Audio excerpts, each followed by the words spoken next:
देश में दिव्यांगता की श्रेणी में आने वाली आबादी को मुख्यधारा में लाने के लिए केंद्र सरकार लगातार कार्यरत है। यही वजह है कि साल 2015 से 3 दिसंबर को सुगम्य भारत अभियान की शुरुआत की गई। इसके माध्यम से दिव्यांगों को सक्षम और आत्मनिर्भर बनाने के लिए उनके शारीरिक, सामाजिक और आर्थिक सशक्तिकरण पर जोर दिया जा रहा है। साथ ही उनके लिए कई तरह की योजनाएं बनाई जा रही हैं, जिससे दिव्यांगजनों का भरोसा पूर्ववर्ती सरकारों की अपेक्षा मोदी सरकार पर काफी बढ़ा है। देखिए एक खास रिपोर्ट। जिन्हें दुनिया कभी विकलांग कहकर बुलाती थी, उन्हें पीएम मोदी ने कहा दिव्यांग, यानी दिव्य शक्तियों के धनी। पीएम मोदी के इस ऐतिहासिक कदम से दिव्यांगजनों को न केवल एक नई पहचान मिली, बल्कि उन्हें क्रमबद्ध तरीके से वे सारी सुविधाएं पहुंचाई गईं, जिसके वे हकदार थे। सबका साथ, सबका विश्वास की परिकल्पना पर आधारित सुगम्य भारत अभियान का उद्देश्य दिव्यांगजनों के लिए महत्वपूर्ण क्षेत्रों में सार्वभौमिक पहुंच सुनिश्चित करना है, जिनमें बुनियादी ढांचा, परिवहन प्रणाली और सूचना एवं संचार प्रौद्योगिकी पारिस्थितिकी तंत्र शामिल है।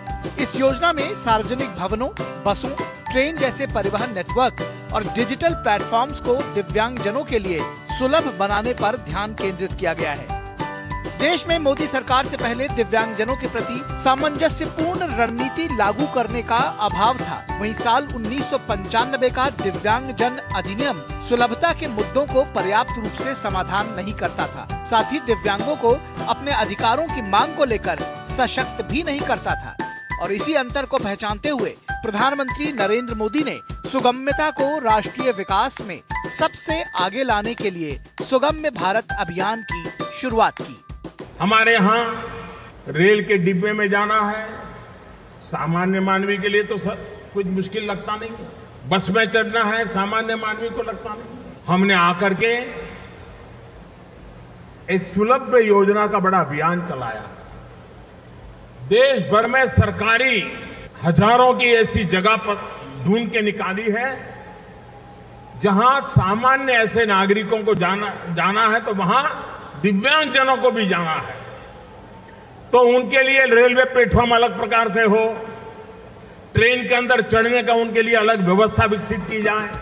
आंकड़ों के अनुसार सुगम्य भारत अभियान के तहत भारत सरकार के 1314 भवनों को करीब 563 करोड़ रुपए खर्च कर उन्हें दिव्यांगजनों के लिए सुगम्य बनाया गया। वहीं 35 अंतर्राष्ट्रीय हवाई अड्डों और 55 घरेलू हवाई अड्डों को दिव्यांगजनों के लिए सुगम्य बनाने का काम पूरा हो चुका है। साथ ही प्रधानमंत्री मोदी ने दिव्यांगजन सशक्तिकरण विभाग के बजट को 2014 के 338 करोड़ रुपए से बढ़ाकर 1300 करोड़ रुपए से भी ज्यादा की राशि उपलब्ध कराई है। कौशल विकास योजना के तहत लगभग 148 करोड़ रुपए की लागत से 1,42,000 दिव्यांगजनों को कौशल प्रशिक्षण प्रदान किया जा चुका है। दिव्यांगजनों के लिए खेलकूद योजना शुरू की गई। सरकार की सोच और नीतियों में परिवर्तन का ही ये परिणाम है कि भारत ने पैरालंपिक और एशियन पैरा गेम्स में रिकॉर्ड मेडल हासिल किए। पेरिस 2024 खेलों में पैरालंपिक इतिहास में भारत ने अपने सबसे सफल प्रदर्शन करते हुए 29 पदक जीते। प्रधानमंत्री मोदी के नेतृत्व में सुगम्य भारत अभियान एक ऐतिहासिक पहल के रूप में उभरा है। Bureau report, DD news.